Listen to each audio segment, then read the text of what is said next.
kids, grab your imaginary passports and your bags because it's time to become world-trodden explorers right where you are. Hello, hello. My name is Asher and I'm your host along with my mom, Kristen. Today, we're visiting Rabbi Selilah again and hopefully join in the fun Passover festivities. Before we get started, this episode is dedicated to Ravid and his family and Audrey from Queens, New York. Thank you so much for suggesting this episode and for being a part of our Culture Kids community. Thank you so much. We want to say thank you to Katie for submitting her voicemail. Here's what they said. Hi, my name is Katie. I love how your podcast is so diverse and special. And can you please have a podcast about chocolate? I love your podcast. Bye! We're doing an episode on fudge, so that's chocolate. Thank you, Katie. And thank you so much for Badiello for leaving a 5-star rating on Apple. They said, "Hi, my name is Badiello and I am 6 years old. I am in kindergarten. My family is from West Africa, Mali. My mom and I love Culture Kids and learning about all the wonderful people in the world. We would love to hear an episode about ancient Egypt and mummies."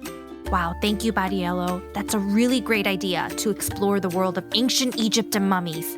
We love hearing from you. Thank you, everyone. And grown-ups, please don't forget to leave us a 5-star rating on our show or leave us a voicemail and we'll feature you on the show. Do you hear that? Our culture train is around the corner.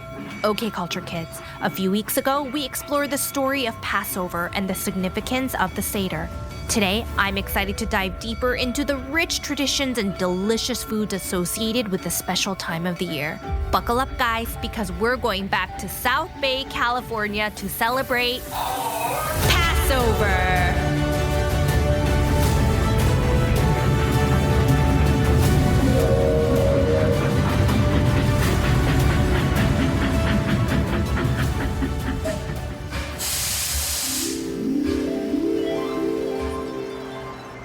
We just arrived back in Shalom Preschool, located within Congregation Tikvat Jacob in South Bay, California. As we mentioned in our last episode, it's a beautiful temple with an atmosphere of warmth and inclusivity, and we're so excited to be back here again. I'll ring the bell again. Go ahead. Welcome back, Kristen and Asher and Culture Kids. It's so nice to have you again. Thank you so much for having us again. It's so calm and nice here. So, what are we doing today? Today, we're going to talk more about Passover, the traditions, the foods, and then we can even try some of the stuff. Cool. Are other people joining too? Yup. And in about 10 minutes, my friends and family will be joining us. That sounds wonderful. We're really excited to experience some of the seder traditions we'll be learning about today. Could you share some of your family traditions with us? We learned that it's a lot of singing, reading, but also having fun. So at my household, with 2 rabbis at the table. 2 rabbis? Why 2 rabbis? That's because Rabbi Selilah's husband is also a rabbi. Oh, cool. So when people arrive, they come in and our whole dining room is decorated like a tent. Huh? Like a tent for camping? Yes, I love camping, but why tents? because that's what the Israelites, what the Jews lived in after they fled Egypt. And it gives us a sense that we're somewhere else. We're supposed to feel like we're living this story. That's so cool. It's like telling a story but living it. And then after we light the candles, which is how you start every Jewish holiday, we pack up our matzah, we throw it back over our shoulders, and we march out the door. And we march around the neighborhood just like we were the Jews of old leaving Egypt, to remind ourselves that we always need to be appreciative, to feel good and thankful and blessed that we are free too. That would be so cool if you could pretend to part the seas. So then we come home and we sit down. Now we sit down at either on the couches because you're supposed to be super comfy because the kings of old were really comfy. If you think about the cartoons or shows that you've seen with kings and they're leaning on all those pillows, it's actually a part of the tradition to lean on pillows during the seder. Oh, I know what you were talking about. Like the kings are leaning on the side of their elbow. I'm the king. And then we open our Haggadot. Those are the books that tell us the order of the seder and what give us songs and stories that we're going to talk about and read. And on the table, there's all sorts of food, but the most important thing that's on the table is the seder plate. A seder plate? What's that?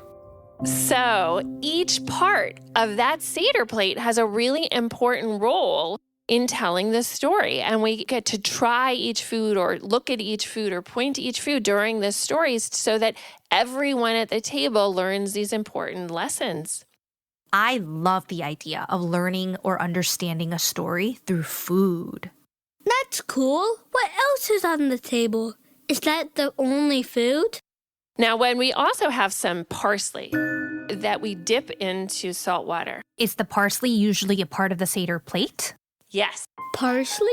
I've heard that word before, but... Parsley is a bright green herb with curly or flat leaves, often used to add flavor and decorations to many dishes. And we dip into salt water because salt, a long, long time ago, was very precious.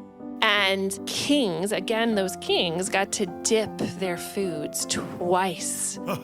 And once in our household, once we dip that, then we get to eat those dippable foods, which is so fun because there's a lot of songs and a lot of stories and a lot of questions and a lot of games sometimes, but it does make you hungry. So you need some dippable foods to get you by before the main meal. I like guacamole, sometimes ketchup. That's what I would want to dip. Then we have more songs, and usually these songs get a little silly. I mean, there's a song about a goat, but they're really about feeling blessed because this story is the story about how the Jews got to where they are today, basically. But the best part, and my kids' favorite part of the meal, is what we call the afikomen. Afikomen. What is afikomen, and why is it the favorite part of your meal? Because way back in the beginning of the meal, we broke a piece of matzah before we said the blessing over the matzah. And one of those pieces of the matzah is then hidden somewhere in the house. And at the end of the meal, when you are all done eating, the kids get to go find that piece of matzah, that afikomen. Ooh, like a scavenger hunt. I'm good at finding stuff. And when they find it, and in our household, I'm going to be honest, we hide as many as there are kids because we want everyone to find them. But everyone finds one and they come back and they go to the leader of the seder and they trade their piece of matzah, their afikomen that they found, for a gift. Gift? Like what kind of a gift? Traditionally, I think it's usually a coin, but it could be a little Lego set.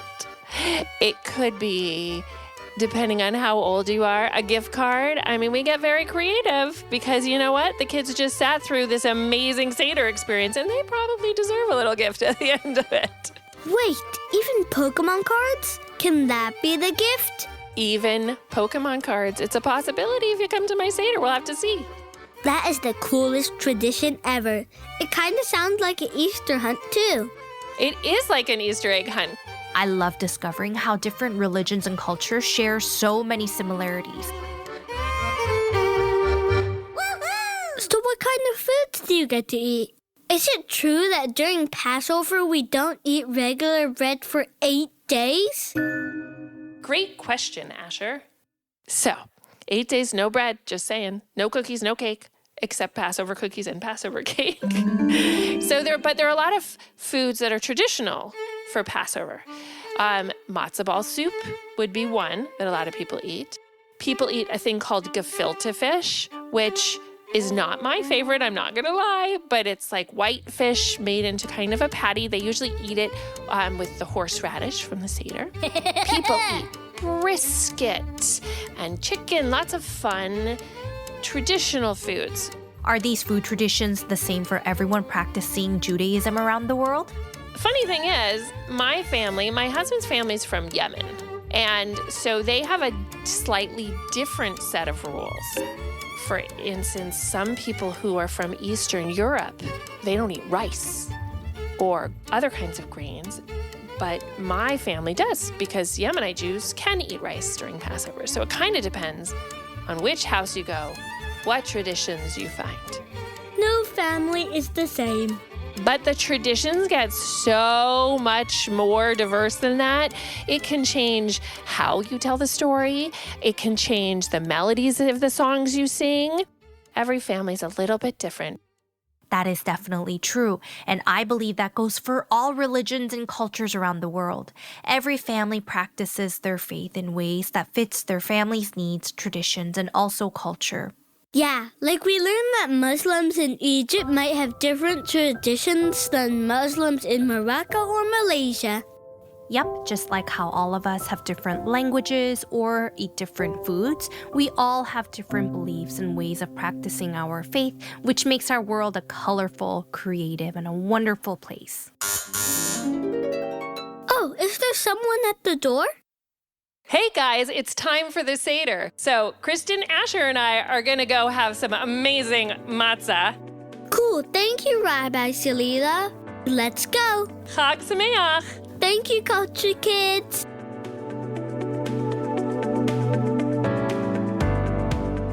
And to our culture kids around the world celebrating Passover, we wish you a wonderful season full of love, gratitude, and lots of good food around the table. For those not observing, we encourage you to reach out to your friends that are. Ask them about their family Seder traditions, the special foods they enjoy, or even join in if you're invited. When we learn about our friends' traditions, ask questions about their celebrations, and share in their special moments, we're building bridges of friendship and respect. It's like adding new colors to a beautiful painting, making our world more exciting and full of joy. And lastly, always remember, you and your family are valued, welcomed, and celebrated for exactly who you are, because every child belongs here at Culture Kids. See you next week! All aboard!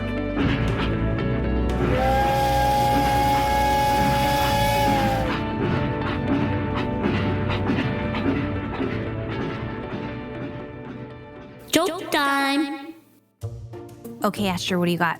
I have a good one. What do you get when you cross a snake and a pie? What? A python. Get it? A python is a type of snake, but like python? Love it. You love pythons, don't you? All right, my turn. Go, go, go. Why do fish live in salt water?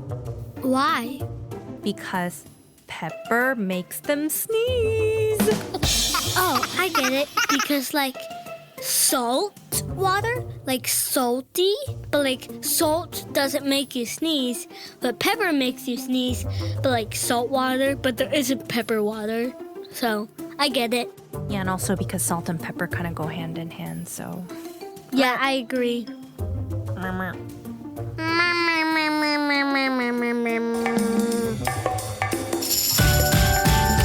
Thanks for joining us today. We have more exciting episodes coming up on topics requested by listeners from all around the world. So please hit subscribe and tell everyone you love about Culture Kids. By doing so, you are helping us reach more families around the world and spread our mission. Thank you for all that you do, and see you next week.